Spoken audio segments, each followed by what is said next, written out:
Olá pessoal, neste vídeo vamos a ver o teorema fundamental do cálculo.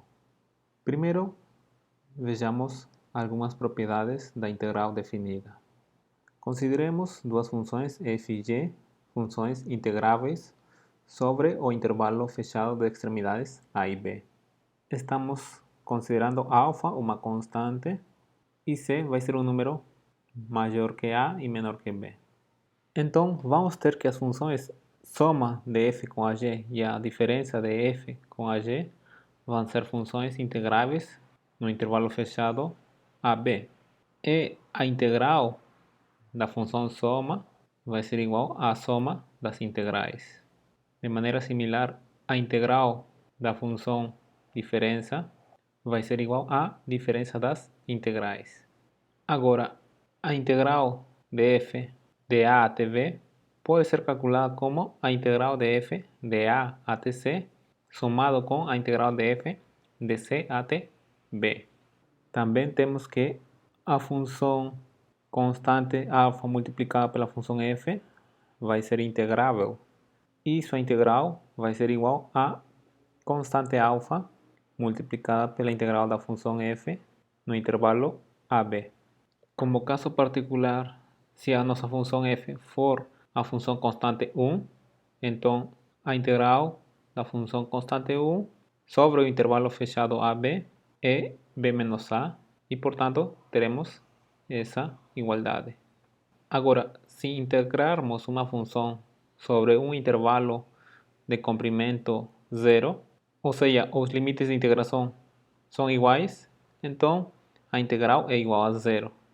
E finalmente, se calcularmos a integral da função f e somamos a integral da função f agora com os limites de integração trocados, então o resultado vai ser igual a zero. Ou equivalentemente, temos essa igualdade. Vejamos um par de exemplos para aplicar alguma dessas propriedades. No item A, está pedindo calcular a integral da função 4 mais 3x² sobre o intervalo fechado 0, 1.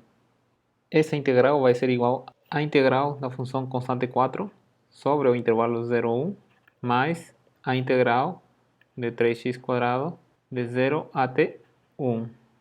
A primeira integral vai ser 4 multiplicado por 1 menos 0, que é igual a 4. E a segunda integral é igual a constante 3 multiplicada pela integral de x² de 0 até 1. E aqui temos que lembrar que essa integral foi calculada no vídeo da definição da integral definida. E o valor dessa integral era igual a 1/3. Portanto, o resultado vai ser 5. Logo, no item B, temos a integral da função f de 0 até 10 é 16. Também temos que a integral de f de 0 até 8 é 12 e queremos calcular a integral de f de 8 até 10. Para encontrar a resposta, temos que aplicar a propriedade g.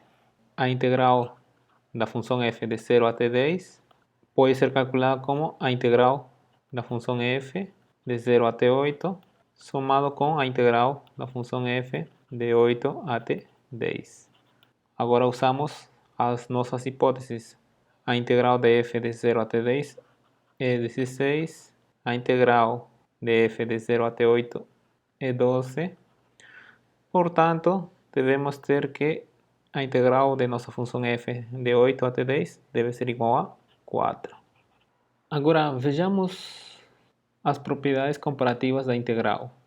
Se tivermos f uma função integrável no intervalo fechado AB, e se essa função for não negativa no intervalo AB, então a integral da função f de a até b sempre vai ser maior ou igual que zero. E esse resultado coincide com a nossa interpretação geométrica da integral quando a função é não negativa. Então, neste caso, temos a nossa função, seu gráfico vai ser uma curva que está acima do eixo x. E a integral da função f de a até b era a área dessa região. e sabemos que a área é um número maior ou igual que zero. Logo, se tivermos agora duas funções integráveis no intervalo de a até b e uma delas for maior ou igual que a outra, então acontece que a integral da função maior vai ser maior ou igual que a integral da função menor. E esse resultado pode ser verificado num exemplo simples. Consideremos que nossa função f seja a função constante 1, a nossa função g, que seja a função x², o número a, que seja 0, e o número b, que seja igual a 1. Então, nossa função f, seu gráfico vai ser esse segmento horizontal, e o gráfico de nossa função g é um segmento da parábola. A integral de nossa função g, ou seja, de x², de 0 até 1, é a área dessa região verde. Já a integral de nossa função f, ou seja, a função constante 1, a integral de 0 até 1, é a área do quadrado cuja arista tem comprimento 1. E podemos ver pela figura que a área do quadrado vai ser maior que a área da região verde. Como consequência da propriedade B e dessa propriedade, temos que, se a função f for limitada no intervalo fechado AB, então o valor da integral de f de a até b também vai estar limitada, e os valores que limitam a integral dependem dos valores que limitam a nossa função f e do comprimento do intervalo AB. E a propriedade D nos diz que se f é integrável no intervalo fechado AB, o valor absoluto de f também vai ser integrável. E o valor absoluto da integral de f de a até b sempre vai ser menor ou igual que a integral do valor absoluto de f de a até b. Essa propriedade pode ser intuitivamente verificada fazendo um gráfico. Por exemplo, suponhamos que nossa função f, seu gráfico, seja a seguinte curva. Vamos supor que a seja o 0 e o v esteja nessa posição. Então, a integral de nossa função f de a até b, ou seja, neste caso de 0 até b, lembrando a interpretação geométrica da integral, quando a função f assume valores positivos e negativos, essa integral seria a área da região A1 menos a área da região A2. Agora, se considerarmos o valor absoluto de nossa função f, então o gráfico da função f vai ser da seguinte forma. Vai manter essa parte superior e quando f é negativo, o gráfico do valor absoluto de f vai ser obtido refletindo esse segmento de curva em torno do eixo x. Logo, a integral do valor absoluto de f de 0 até v seria igual a área da região A1 mais a área da região A2, pois essa região e essa região têm a mesma área devido à maneira como foi construída essa curva. Muito bem, tendo revisado algumas propriedades da integral definida, agora vejamos o nosso resultado principal deste vídeo, que é o teorema fundamental do cálculo. Para isso, vamos considerar f uma função contínua no intervalo fechado de a até b. E o teorema fundamental do cálculo tem duas partes. A primeira parte afirma que a função g, que vai ser definida dessa forma, essa função está definida no intervalo fechado de a até b. Essa função g é contínua no intervalo fechado de a até b, e a função g também é derivável no intervalo aberto de extremidades a e b. E a derivada dessa função g vai ser a função f. Em outras palavras, o que está afirmando a parte 1 do teorema fundamental do cálculo é que para cualquier función continua, siempre va a existir una función derivada cuya derivada de essa função vai ser a nossa função f. E a parte 2 do teorema fundamental do cálculo afirma que a integral definida de f de a até b é igual a f maiúscula de b menos f maiúscula de a, onde o f maiúscula é uma função tal que sua derivada é a nossa função f minúscula. E essa função f maiúscula que verifica essa condição é chamada de função primitiva ou antiderivada da função f minúscula. Devemos notar que a função f maiúscula, sua existência fica garantizada devido à parte 1 do teorema fundamental do cálculo. Vejamos um exemplo para aplicar a parte 2 do teorema fundamental do cálculo. Consideremos nossa função f de x sendo x² e nosso intervalo AB vai ser o intervalo fechado 0, 1. Então, já vimos que a integral de x² de 0 até 1, usando a definição da integral definida, era 1/3. Agora, usando a parte 2 do teorema fundamental do cálculo, isto pode ser calculado como f de 1 menos f de 0. Para isto, devemos determinar uma antiderivada de x². E uma antiderivada de x² é a função x³ dividido por 3. A gente pode verificar que a derivada de f maiúscula seria 3x² dividido por 3 é precisamente x². Então, avaliando f maiúscula em 1, temos 1/3. Avaliando f maiúscula em 0 é 0. Portanto, essa expressão vai ser igual a 1/3. Dessa maneira, estamos calculando essa integral definida sem a necessidade de usar limites. Agora, essa expressão é comumente denotada pelas seguintes expressões. Antes de ver mais exemplos do teorema fundamental do cálculo, vejamos uma observação importante. Devemos ter cuidado ao usarmos a parte 2 do teorema fundamental do cálculo. Por exemplo, temos que o nosso integrando é a função 1 dividido por x². Uma primitiva é a função menos x a menos 1. Se tentarmos aplicar a parte 2 do teorema fundamental sobre o intervalo de menos 1 até 3, teríamos essa igualdade. E, consequentemente, o resultado seria igual a menos 4/3.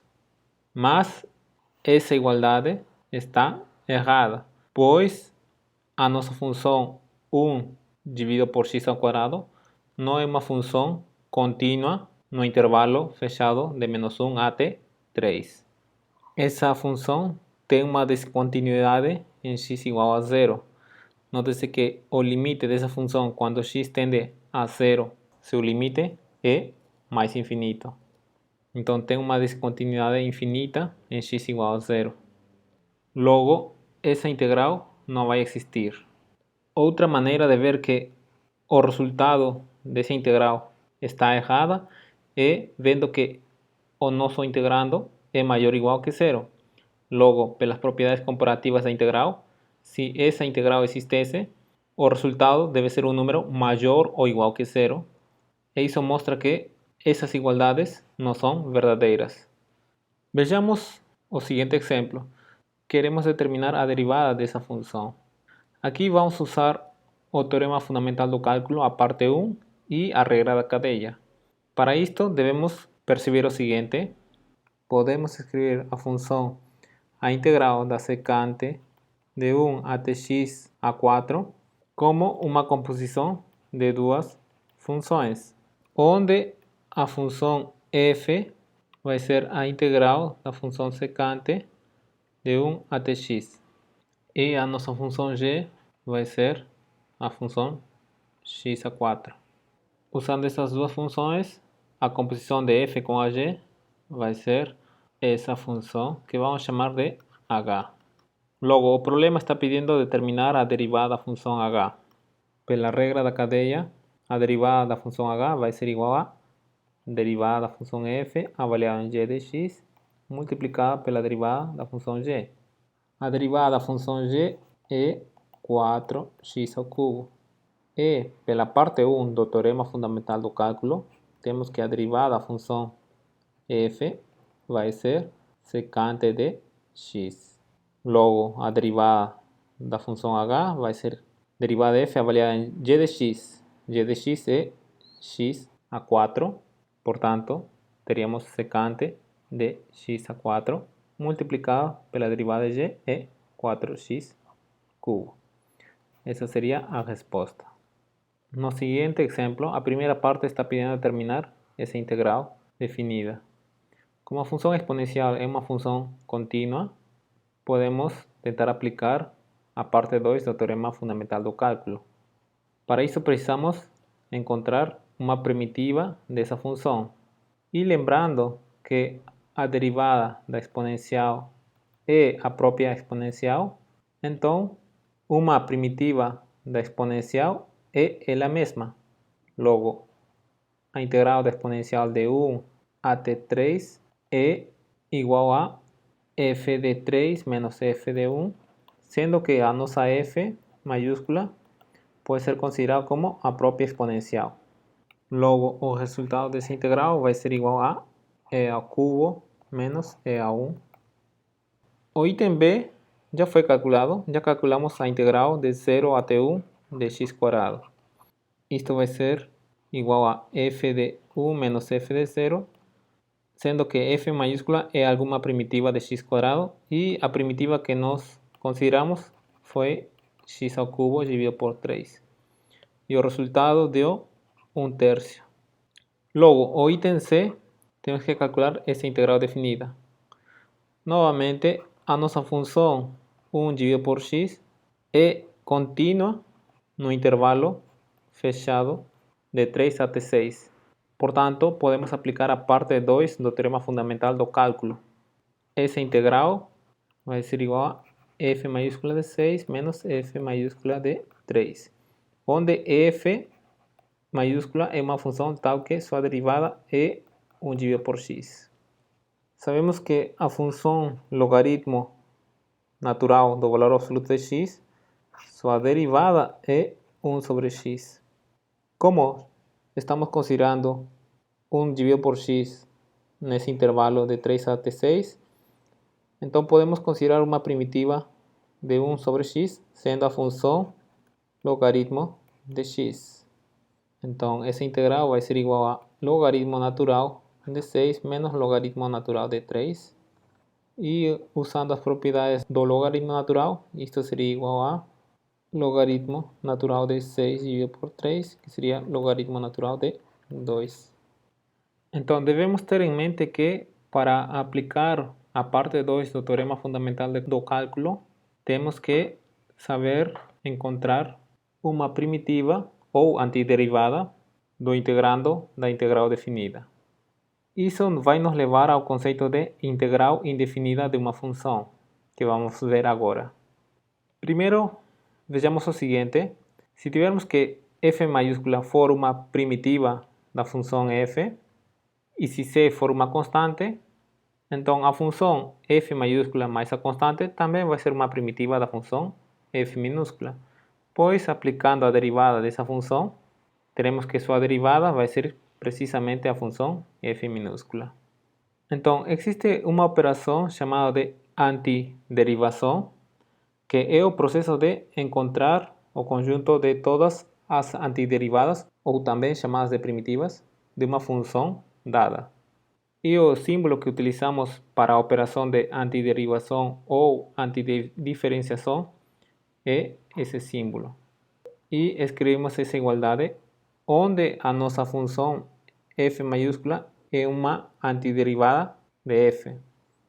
E nessa igualdade, essa expressão é denominada a integral indefinida da função f. Devemos ter em mente o seguinte: a integral indefinida de uma função vai nos produzir uma função. Já a integral definida de uma função vai nos produzir um número real. E a relação entre a integral definida de uma função e a integral indefinida da mesma função está dada pela parte 2 do teorema fundamental do cálculo. Ou seja, essas duas integrais estão relacionadas por essa igualdade. Quando a nossa função f for contínua no intervalo fechado de A até B. O seguinte resultado apresenta uma lista de algumas fórmulas para a integral indefinida. E essas fórmulas podem ser verificadas por derivação. Por exemplo, essa fórmula é verdade, pois a derivada da função kx mais c, sendo que k e esse c maiúscula são constantes, a derivada é derivada de kx mais a derivada constante. A derivada constante é zero. A derivada de uma constante por uma função é a constante derivada da função. A derivada de x é 1. Portanto, o resultado vai ser k. Temos que a integral indefinida de uma soma de funções vai ser igual à soma das integrais indefinidas. A integral indefinida de uma constante por uma função vai ser igual à constante multiplicada pela integral indefinida da função f. De maneira similar que a primeira fórmula, podemos verificar as outras fórmulas. Por exemplo, neste caso, temos essa igualdade, pois a derivada dessa função vai ser precisamente o integrando x a n. Aqui n deve ser distinto de menos 1. Então, vamos aplicar algumas dessas fórmulas nos seguintes exemplos. Queremos determinar a integral indefinida dessa função. Essa integral indefinida vai ser igual a integral indefinida de 10x a 4 menos integral indefinida de 2 secante quadrado de x. Logo, a primeira integral indefinida vai ser igual a 10 integral indefinida de x a 4 menos duas vezes a integral indefinida de secante quadrado de x. Usando as fórmulas do resultado anterior, isto vai ser igual a 10 x a 5 dividido por 5 menos duas vezes a integral indefinida de secante quadrado era a função tangente de x mais uma constante z. Simplificando, a integral indefinida dessa função vai ser igual a 2x a 5 menos duas vezes a tangente de x mais a constante z. Neste exemplo, para calcular a integral indefinida dessa função, vamos a escrever o cosseno de t dividido por seno quadrado de t da seguinte maneira. Podemos escrever cosseno de t dividido por seno de t multiplicando 1 dividido por seno de t, e isso vai ser igual à integral indefinida da função cotangente de t multiplicada pela cossecante de t. E se olharmos as nossas fórmulas da integral indefinida, a integral indefinida dessa função é menos cossecante de t mais a constante c. No seguinte exemplo, para calcularmos a integral indefinida dessa função, se utilizarmos que essa integral indefinida é igual à soma das integrais indefinidas de tangente quadrado de x mais integral indefinida de cotangente quadrado de x mais integral indefinida de 4, vemos que em nossas fórmulas não temos a integral indefinida de tangente quadrado nem a integral indefinida de cotangente quadrado de x. Então, aqui vamos usar identidades trigonométricas para a tangente quadrado e a cotangente ao quadrado. Lembrar que a tangente ao quadrado de x mais 1 é igual a secante ao quadrado de x e a cotangente ao quadrado de x mais 1 é igual a cossecante ao quadrado de x. Portanto, a integral indefinida de tangente ao quadrado de x mais cotangente ao quadrado de x mais 4 pode ser escrita como a integral indefinida de secante ao quadrado de x menos 1 mais cotangente ao quadrado de x é cossecante ao quadrado de x menos 1 mais 4 E essa integral indefinida vai ser igual à soma das integrais indefinidas da secante ao quadrado de x, da cossecante ao quadrado de x e da função constante 2. Olhando as fórmulas, vemos que a integral indefinida da secante ao quadrado de x é a tangente de x mais uma constante. A integral indefinida da cossecante ao quadrado de x é a menos cotangente de x mais uma constante. E a integral indefinida de 2 vai ser 2x mais uma constante. Somando as três constantes, vamos obter outra constante que vamos chamar de c. Finalmente, para encerrar o nosso vídeo, vamos a calcular a integral indefinida dessa função. A integral indefinida dessa função vai ser igual a 2 vezes a integral indefinida de cotangente de x dividido por seno de x menos 3 vezes a integral indefinida da função seno. Logo, a integral da esquerda é a integral indefinida de cotangente de x multiplicada pela cossecante de x menos 3 vezes a integral indefinida do seno de x. Olhando as nossas fórmulas, vemos que a integral indefinida dessa função é o menos cossecante. A integral indefinida do seno é o menos cosseno. E temos mais uma constante. Essa seria a integral indefinida dessa função.